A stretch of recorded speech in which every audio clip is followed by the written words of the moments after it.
I've kind of made it a tradition now to do a Q&A video every 10,000 subscriber mark that I hit, and we recently hit 70k subscribers, which is very exciting. I won't bore you too much. I usually do that speech about how it is exciting that someone that's not yelling at the camera to hit larger and larger subscriber marks, and that is still true, but I feel like we just talked about this, so I'm not going to dwell on it too much.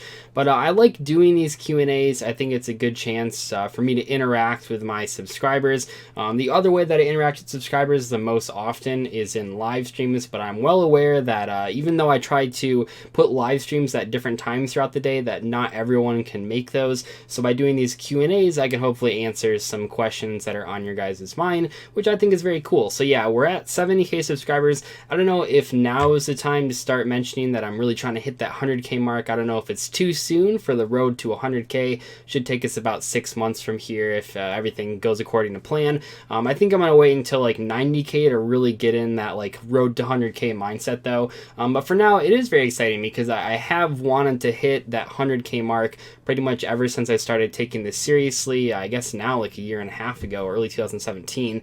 And yeah, let's just jump right in with the Q&A. I won't waste any more of your time. And these were posted on the community tab, by the way, which if you haven't checked out, I occasionally post things to there. I used to post a lot more there before I got a Twitter, but now I just spam on Twitter a lot. But yeah, the community tab is the one place that I interact with you guys, and I'm just going to go through the Q&A posts that I made and kind of see some of the questions that come up. This first question says, why did Exceed Change Tactics never take off as a card draw engine? Now, I had to actually look up what that card was, but basically if you summon a Utopia guy, you get to draw a card. And I'm not so much wanting to talk about that card in particular, although it does fit these criteria, but it's a good example that I haven't really thought of when I was talking about Supply Squad. I think what you can take from this discussion about why cards like that and why cards like Supply Squad aren't too good compared to cards like Pot of Desires or Allure of Darkness is because when you have a draw card, you really want it to be a card you play first, or a card that you don't need a board setup to activate. And that's kind of the reason why cards like Exceed Change Tactics and like Supply Squad that require you to do something else, is kind of why they're not super good. They're not reliable, because if your hand's bad, you can't activate them, where if you have Pot of Desires or Allure of Darkness, you can always activate those cards. Although in the case of Allure, obviously you need to have a Dark Monster in hand, or at least hopefully you draw one off of the Allure, otherwise you'll discard your entire hand. But I think when you're looking at draw cards, just in general, you really want them to be something that you can play right when you start your turn off, or at the very least you can activate in a variety of board states, which is why cards like Exceed Change Tactics and Supply Squad never really saw huge competitive success. The next person asks, what advice would you give to someone who has only played Yu-Gi-Oh! Online and wanted to learn to play in person? I get asked this question a lot during my live streams, especially from Duel Links players that are interested in joining the TCG, and the advice that I give them is pretty much the same as I give to anyone. Just play. Just find a friend that wants to maybe learn the game with you, and you can buy some structure decks and start playing with physical cards. If you have a local game store, I would highly recommend checking out if they have a Yu-Gi-Oh! Locals during a time that you can go to. Even if you don't play in those locals because you're still a little nervous, just going and watching people play is extremely helpful, because no matter which online platform you're used to using, whether or not it's Duel Links or one of the TCG simulators, it's very different seeing someone play in real life. So definitely just go and see if you like it before actually investing a ton of money into whatever deck that you had online. I think that's a great way, just going and getting started with the physical cards. Someone asked, how would you fix Duel Links? Now, I'm not going to go into this too long, but I am going to do a future shout out for a video that I've been working on for 2 weeks now. It's probably going to be about 30 minutes. It's actually the most effort I put into a video in a while. I think the last time that I spent this much time scripting and researching a video was the Egyptian God video, the Why Nobody Plays. Obviously, that had a good reason, because it ended up being a huge video. But yeah, I'm working on this very long Duel Links video talking about all the good and bad parts of it, trying to be as objective as possible, although obviously there's going to be some subjectivity when you talk about any game that you've ever played. But I am going to make a very long Duel Links video about what's good and what's bad, so stay tuned for that. Do you spend more time with your girlfriend or on Yu-Gi-Oh? Why not both? What do you think Konami should do with link summoning? Well, it says like summoning. I'm assuming it means link summoning. I think it's very tricky for Konami moving forward with whatever new mechanic they add to the game. I already thought when they did pendulum summoning that it couldn't get any crazier than that, and yet the very next mechanic, which is link summoning, it completely changed the board again. They can't really do that anymore. I think the weird thing about link summoning compared to exceeds and synchros and pendulums is that once you implement link summoning, this is just how the game is. They can't really go back on the design of link monsters. I've mentioned before that I think one thing that might happen, and this sounds crazy now that we're just 1 year into link summoning, but I think maybe 2 or 3 years later it might not sound so crazy. If it actually gets to the point where link monsters as the actual monsters, not like, completely ignoring the arrows, if the monster cards are actually better than exceeds and synchro monsters and maybe even pendulum monsters, although that one's a little tricky as well. But if the link monsters themselves are more desirable to make if you ignore the arrows than synchros and exceed monsters, I think it wouldn't be too crazy to think about that Konami just makes every single old extra deck type like fusions and exceeds and synchros ignore link markers entirely and only have link monsters follow the link markers, and I think that's pretty much the only thing that they can do. Other than that, though, I mean, these link markers really force Yu-Gi-Oh! To stay this way for as long as humanly possible without a complete overhaul of the system. The majority of these videos seem a lot like Yu-Gi-Oh! Podcasts, which I quite like. Was that always how you pictured them to be? To be completely honest, yes, up until a point, or I would say maybe like before the middle of 2017, I didn't realize that, but around the middle of 2017, right after the WCQ of that year, I sat down and I really asked myself, what do I watch on YouTube? And one of the things that I found is that very often I'm multitasking. This is true even now. I'll have my phone, maybe at this point I'll have my phone up playing like, or I'll have the YouTube Creator app open looking at comments, and then on my computer monitor I'll be playing like Hearthstone or Duel Links or something, and then on the other half of the computer monitor I will also be having a YouTube video up and playing. And what I realized, at least as far as my own content goes, is I wanted to make videos that you didn't have to be looking at the screen. They didn't have to take all of your attention, and that you could play in the background and listen to. And actually, I get a ton of comments from people saying that they listen to my videos at work or on long car rides. And I think that's awesome. I think that it's not that every video should be made that way just forever, but I think for my channel specifically, a lot of people that watch enjoy that you don't actually have to watch it. You can listen to it as well. Obviously, if you do want to watch it, there's going to be things on the screen, but in general, most of my videos, I try to make it so if you only can listen to them, they still work. Would you rather have to fight 1 Chaos Max size Dupe Frog or 100 Dupe Frog size Chaos Max? Well, here's the deal. I believe that Dupe Frog is an inherently better card than Chaos Max, therefore I would much rather face 100 little Chaos Max dragons than 1 big Dupe Frog. I think this question was meant in like a negative way to sort of like troll me, but I'm going to answer anyway. It says, why do you hate casual players for playing the cards they want? And if any of you watched the video from yesterday where I talked about how every card is good in a casual setting, you kind of know the answer to this question. But basically, if you haven't seen that video already, I don't hate casual players, and I don't really hate them for playing the cards they want. That's perfectly fine. I play many games casually.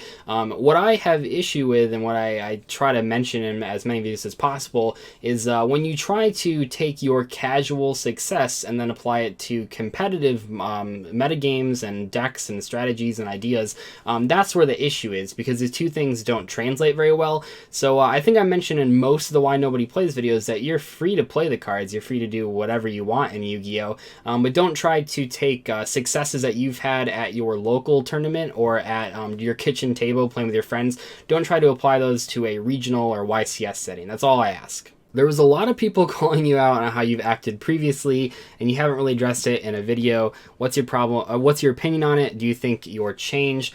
Here's the deal. There's a couple different ways I can answer this.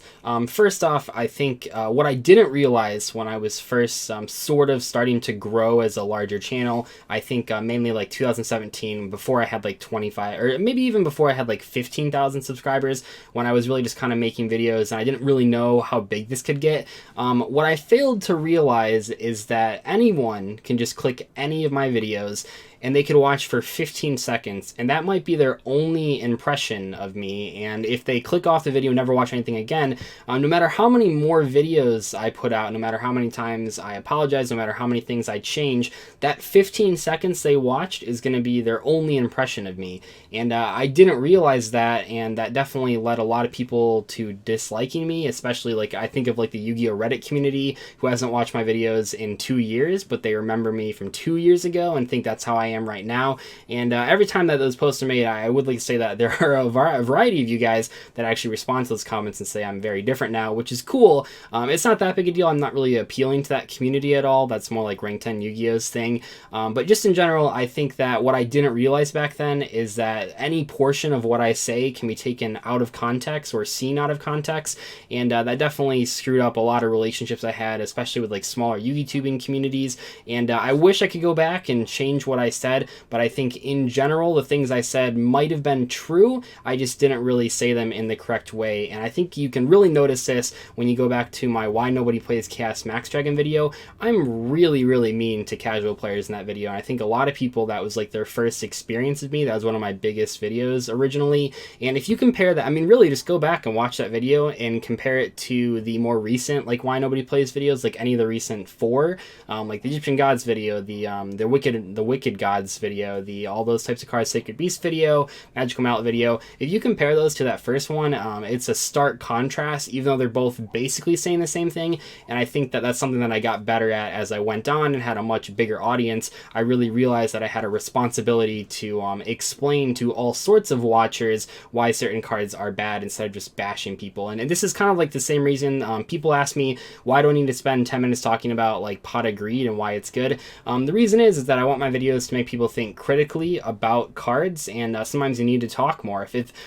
Let me just say this, if every single video on my channel was 10 seconds long and it just said Pot of Greed is good because it's a +1 or Jar of Greed is bad because it's a trap, no one would watch them. As a Yu-Gi-Tuber, what are the types of videos or what type of discussions you like to turn to videos that make you feel more accomplished? To answer this, I would simply say that all of the videos in the Yu-Gi-Oh! Analysis for Beginners playlist are like the ones that I'm most proud of, just in general. There certainly are other videos that I'm happy with. I think the Duel Links video that I'm going to do that I mentioned earlier, I'm really happy with because I've spent so much time writing the script for it, which I don't usually do. And yeah, I think that just in general, the videos that can be applied to beginners, intermediate players, and experts, I mean, maybe not like real experts, but like competitive players at the top of like the food chain, as far as people that are like regularly going to tournaments and stuff, any video that can apply to all sorts of players is a win to me. Do you ever feel as a content creator that you'd want to do something more productive or conductive to society as a whole, or are you happy with content creating? I actually feel that content creation is very important to society, and as far as like directly impacting things in people's lives, it might surprise you if you don't go to a lot of tournaments, but anytime that I go to a tournament, obviously there's going to be fans coming up to me and wanting to sign cards, but many of the fans that I talk to say that there's like specific things in my videos that have helped them actually see success either at their local tournament or a regional qualifier, and every once in a while a YCS, and that's really cool. That means that what I say makes a difference in people's Yu-Gi-Oh! Tournament lives, and I think that's really exciting. So I know what you're kind of getting at, that like maybe I could be like saving people's lives or building homes for people, but I think that content creation in general, the entertainment value and the educational value, if you can call it that, is actually very important, and it does affect people. What's been an archetype you were really looking forward to but turned out to be a disappointment? I mean, the obvious answer is Subterrors, but I think in the back of my mind, anytime that I saw the new Subterror reveal, I knew it was going to be very good. However, I really did think that FAs were going to be a good rogue deck, and I still think it had, I mean, before the Ancient Fairy Dragon ban, I think it actually had a pretty good position as like a rogue strategy. That deck has so many crazy cards. I mean, both the quick play spells like Test Run and Pit Stop are ridiculous. It has some really cool board setups. It has like just like the bad play in that deck is summoning an untargetable Dark Law, and that just seems like crazy to me that the deck's not that good. And I know why. It's because if you draw all field spells or all monsters, it's like not that good. But it still surprises me that FAs never really took off as a rogue strategy. The last question I'm going to answer is, in your opinion, what makes a good legacy support card? And I think what makes a good legacy support card is sort of complicated, but what I really think a legacy support card should do is keep the same core elements of the older strategy, of the older cards, while also introducing a new way to use them in a more modern sense. And the example that I always say, the example you're probably sick of hearing about, is Blaze Accelerator Reload. I think this card is super awesome for legacy support. It not only gave a way to actually use the older volcanics, but they actually became good cards. If you think of the volcanics you played, Rocket, Scattershot, and Shell, all of them were useful. They weren't like the bad cards in the deck, they were the good cards in the deck. And they made, I mean, in the case of Rocket, they made Blaze Accelerator Reload a really cool card to actually play in that strategy, and that deck was actually good enough to be a top rogue contender, topping a couple YCSs and a lot of regionals. If you compare that to bad sort of legacy support, I think like the Cyberdark support, it's cool, and the new cards were useful. However, in that deck, the old Cyberdark cards were like the worst cards in the entire deck, unlike the Volcanic cards, where they were actually really important parts of the strategy. In the new Cyberdark cards, you actually really didn't want to draw any of the old Cyberdark cards, which is pretty crazy. Anyway, though, that's going to wrap up my Q&A video. Hopefully you guys enjoyed it. We'll do another one of these at 80k subs in a couple months here. And yeah, thank you so much for getting me here. Like, it's just, YouTubing has just changed my life so much. It's in ways that you guys can never imagine. It is a truly awesome opportunity to be able to talk about Yu-Gi-Oh, a game that I love so much every single day, and you guys actually listen and enjoy it. I think for a lot of people, they just want to be heard, and I'm really lucky and humbled to have a position where my job is literally for people to hear me. So yeah, thank you guys so much. I'll see you later. See you at 80k, and then we'll start the road to 100k. We'll see after that. But thank you so much for watching. Bye.